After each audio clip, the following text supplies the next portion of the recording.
एक बड़े प्रसिद्ध भक्त हुए, उनका नाम था सुदर्शन। और सुदर्शन जो थे, उनके पिता जो थे वो अपने अयोध्या के राजा थे, ध्रुव संधि नाम था। 2 पत्नियां थी, मनोरमा और शीलावती।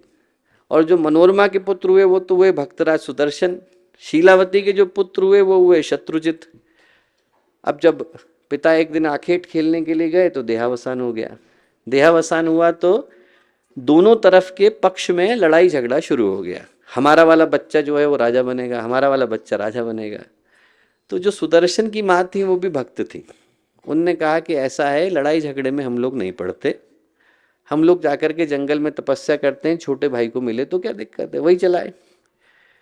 तो विदल्ल नाम के उनके एक मंत्री थे, उनको लेकर के वो जंगल में चली गई, महर्षि भारद्वाज के आश्रम में, यहीं हरिद्वार के पास आकर के तपस्या करने लगी। उधर जो दूसरा भाई था उसके जो अब नाना हुए, पिता का तो देहावसान हो गया था, माँ के जो पिता वो जो थे वो बड़े लड़ाकी प्रवृत्ति के थे। उनको लगा कि नहीं, दूसरे को तो मार ही देना चाहिए, नहीं तो कल आकर के कहे कि साहब हमारा राज्य तो क्या करें। तो उन्होंने बहुत प्रयत्न किया पर तप क्षेत्र के अंदर प्रवेश नहीं कर पाते थे।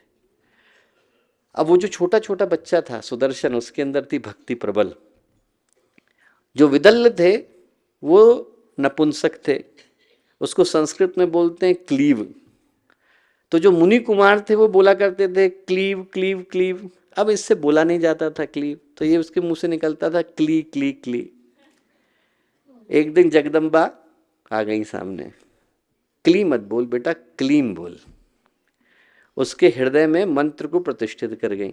ओम ह्रीम श्रीम क्लीम मेधा प्रभा हम लोग बोलते हैं ना, वो क्लीम मंत्र उसके अंदर प्रतिष्ठित कर गई।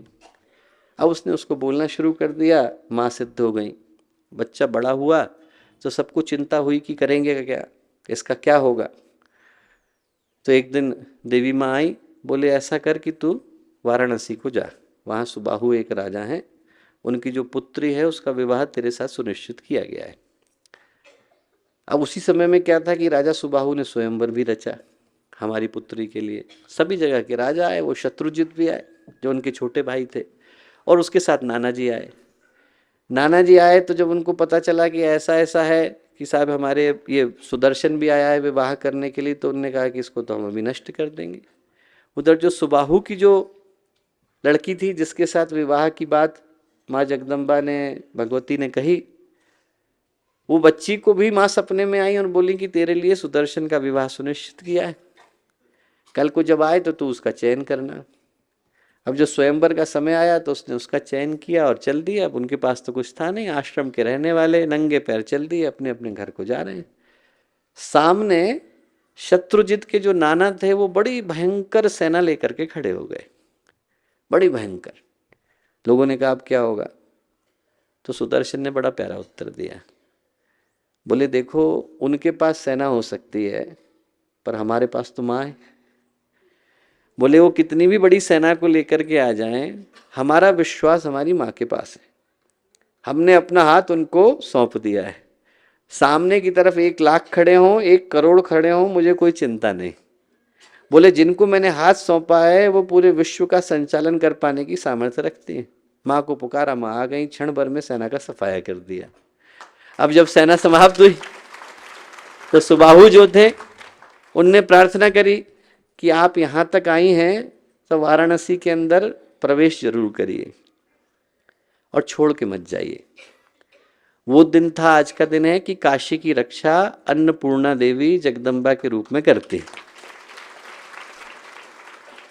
और सुदर्शन से माँ ने क्या कहा, उनने कहा ऐसा है कि भगवान राम के छोड़ देने के बाद से अयोध्या जो है वीरान हो गई है, वहाँ पर भक्ति की धारा को प्रवाहित करने की आवश्यकता है, तुम जाओ और अयोध्या को दोबारा से जागृत करो। उनने जाकर के सुदर्शन ने अयोध्या की स्थापना करी। जो पूज्य गुरुदेव की स्थापना है, कनक मंदिर के ठीक सामने अयोध्या का शक्तिपीठ, उसके ठीक बगल में भक्तराज सुदर्शन का मंदिर भी है। वो जो भक्तराज सुदर्शन है वो वही है जिनने उस समय में अयोध्या को जागृत करने का संकल्प लिया था।